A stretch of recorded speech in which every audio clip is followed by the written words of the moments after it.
ರಾಜ್ಯದಲ್ಲಿ ಸರ್ಕಾರಿ ಅಧಿಕಾರಿಗಳ ವರ್ಗಾವಣೆ ಒಂದು ದೊಡ್ಡ ರೀತಿಯಲ್ಲಿ ದಂಧೆ ಮಾಡಿಕೊಂಡು ಇವತ್ತು ಆ ವರ್ಗಾವಣೆಯನ್ನು ನಾನು ಸಹಜವಾಗಿ ಕೇಳಬೇಕು ಅಂತ ಹೇಳಿದೆ. ನೋಡಿ ಯಾವ ರೀತಿಯಲ್ಲಿ ಮಾಡ್ತಾರೆ ಅಂತ ಹೇಳೋದು ನಿಮಗೆ ಆಶ್ಚರ್ಯ ಆಗುತ್ತೆ. ಮಾಧ್ಯಮದಲ್ಲಿ ಮಂಗಳೂರಿನಲ್ಲಿರುವಂಥ ಒಂದು ಎಕ್ಸಿಕ್ಯೂಟಿವ್ ಇಂಜಿನಿಯರಿಗೆ ಇಲ್ಲಿಂದ ಟ್ರಾನ್ಸ್ಫರ್ ಆಗಿ ಹೆಡ್ ಆಫೀಸಿಗೆ ವರದಿ ಮಾಡಿ, ನೀವು ರಿಪೋರ್ಟ್ ಟು ಹೆಡ್ ಆಫೀಸ್ ಅಂತ ಬರ್ತದೆ. ಒಂದು ತಿಂಗಳಾದ ನಂತರ ಪುನರಪಿ ಅವನು ಅದೇ ಸ್ಥಾನಕ್ಕೆ ಬರ್ತಾನೆ ಅಂತೇಳಿ. ಆದರೆ ರಿಪೋರ್ಟ್ ಟು ಹೆಡ್ ಆಫೀಸ್ ಹೇಳಿದ್ದು ಯಾಕೆ? ಪುನರಪಿ ಇಲ್ಲಿಯೇ ಆರ್ಡರ್ ಬರೋದು ಯಾಕೆ? ಒಂದೆರಡು ಅಧಿಕಾರಿಗಳು 100 ಜನರಿಗೆ ಈ ರೀತಿ ಆಗ್ತಾ ಇದೆ ಜಿಲ್ಲೆಯಲ್ಲಿ, ಇಡೀ ರಾಜ್ಯದಲ್ಲಿ ಆಗ್ತಾ ಇದೆ. ನೀವು ಟ್ರಾನ್ಸ್ಫರ್ ಮಾಡೋ ಉದ್ದೇಶ ಅವನು ತುಂಬ ವರ್ಷದಿಂದ ಇದ್ದಾನೆ ಅಥವಾ ಇಲ್ಲಿ ಏನೋ ಅವನು ತೊಂದರೆ ಮಾಡ್ತಾನೆ ಅಂತ ಹೇಳೋದು ನಿಮಗೆ ಘಂಟಾಘೋಷವಾಗಿ ನಿಮ್ಮ ಮನಸ್ಸಿಗೆ ಗೊತ್ತಿದ್ದರೆ ನೀವು ಅವನನ್ನು ಟ್ರಾನ್ಸ್ಫರ್ ಮಾಡ್ತೀರಿ.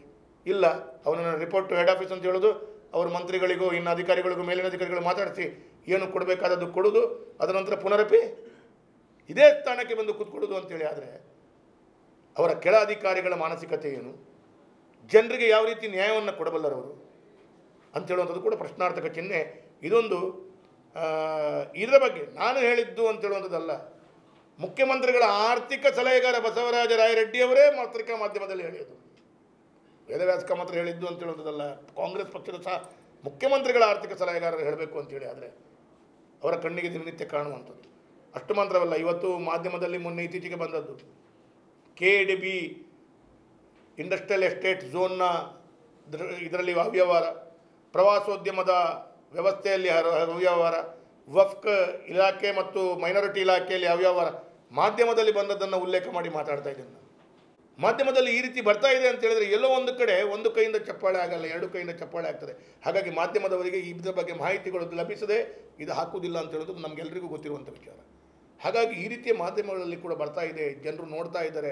ಪ್ರತಿಯೊಂದು ಇಲಾಖೆಯಲ್ಲಿ ನಾನು ಮುಂದು ನನ್ನ ಇಲಾಖೆಯಲ್ಲಿ ಜಾಸ್ತಿ ಹಗರಣ ಆಗಬೇಕು ಅಂತೇಳೋ ರೀತಿಯ ಮಾನಸಿಕತೆಯಲ್ಲಿ ಕಾಂಗ್ರೆಸ್ ಇದ್ದಾರಾ ಅಂತ ಹೇಳೋದು ಇವತ್ತು ಭಾಳ ಚಿಂತಾಜನಕ ಪರಿಸ್ಥಿತಿ. ಅದರ ಒಟ್ಟಿಗೆ ಇವತ್ತು ಕರಾವಳಿಯ ಭಾಗದಲ್ಲಿ ನಾವು ನೋಡ್ತಾ ಇದ್ದೇವೆ, ಇಡೀ ರಾಜ್ಯದಲ್ಲೇ ಲಾ ಆ್ಯಂಡ್ ಆರ್ಡರ್ ಫೇಲ್ ಆದದ್ದು, ಅಲ್ಲಲ್ಲಿ ಆಗುವಂಥ ಘಟನೆಗಳು ನಾವು ನೋಡ್ತಾ ಇದ್ದೇವೆ.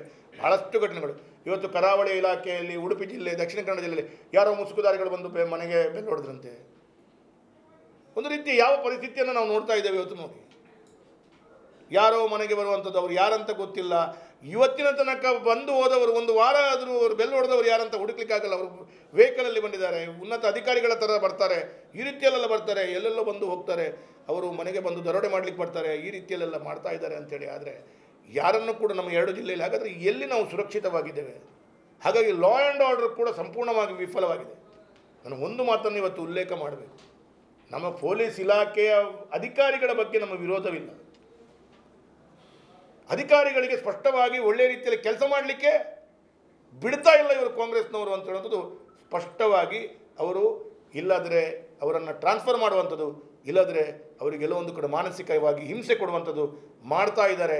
ಇದು ಸರ್ಕಾರದಿಂದ ಆಗ್ತಾ ಇದೆ. ಅದಕ್ಕಾಗಿ ಪೊಲೀಸರು ಈ ರೀತಿಯ ಘಟನೆಗಳನ್ನು ಇಡೀ ರಾಜ್ಯದಲ್ಲಿರ್ಬೋದು, ನಮ್ಮ ಜಿಲ್ಲೆಯಲ್ಲಿ ಹೋದು ಅದನ್ನು ಹೆಡೆಮುರಿದು ಅದನ್ನು ಸ್ಪಷ್ಟವಾಗಿ ಜನರಿಗೆ ಒಂದು ಸುಖದ ವಾತಾವರಣವನ್ನು ಕೊಡಲಿಕ್ಕೆ ಸಾಧ್ಯ ಆಗ್ತಾ ಇಲ್ಲ ಅಂತೇಳಿ. ಅದಕ್ಕೊಂದು ಉದಾಹರಣೆನು ಇವತ್ತು PSI ಪರಶುರಾಮ್ ಸಾವು. ಒಂದು ಪೊಲೀಸ್ ಅಧಿಕಾರಿ ಅವರು ನನ್ನ ಮಕ್ಕಳಿಲ್ಲಿ ಕಲಿತಾ ಇದ್ದಾರೆ, ನನಗೆ ಇನ್ನು ಸ್ವಲ್ಪ ತಿಂಗಳು ಕೊಡಿ ಅಂತ ಹೇಳಿದರೆ, ನೀನು ದುಡ್ಡು ಕೊಡಲಿಕ್ಕೆ ಆಗಲ್ಲ, ನೀನು ಹೊರಗಡೆ ನಡಿ, ನಿನಗೆ ಕಳಿಸ್ಬೇಕು ಅಂತೇಳಿ ಕಳಿಸ್ತಾರೆ ಅಂತೇಳಿ. ಆದರೆ ಪಾಪ ಅವನು ಹೆಂಡತಿ ಹತ್ರ ಹೋಗಿ ಕಣ್ಣೀರು ಹಾಕಿ ಹೇಳ್ತಾನೆ, ನಾನು ಬಂದು 7 ತಿಂಗಳಾಗಲಿಲ್ಲ, ಟ್ರಾನ್ಸ್ಫರ್ ಮಾಡುವ ಅವಕಾಶಗಳು ಯಾಕೆ? ಅವರ ಹೆಂಡತಿ ಮಾಧ್ಯಮದಲ್ಲಿ ಹೇಳ್ತಾರೆ, 30 ಲಕ್ಷ ರೂಪಾಯಿ ಶಾಸಕರು ಮತ್ತು ಶಾಸಕರ ಮಗ ಕೇಳಿದರು. ಸ್ವಾಮಿ, ನಾವು ಕೂಡ ಸರ್ಕಾರದ ಆಡಳಿತ ಪಕ್ಷದಲ್ಲಿದ್ವಿ, ನಾವು ಕೂಡ ಪೊಲೀಸ್ ಇಲಾಖೆ ಟ್ರಾನ್ಸ್ಫರ್ಗಳು ಅವರ ಅವಧಿ ಮೀರಿದ ಸಂದರ್ಭದಲ್ಲಿ ಮಾಡಿದ್ದು ನಮ್ಮ ಸರ್ಕಾರದಲ್ಲಿ ಕೂಡ ಇದೆ. ಆದರೆ ಈ ರೀತಿಯ ಹಗರಣಗಳನ್ನು ನಾವು ಎಲ್ಲಿಯೂ ಒಂದು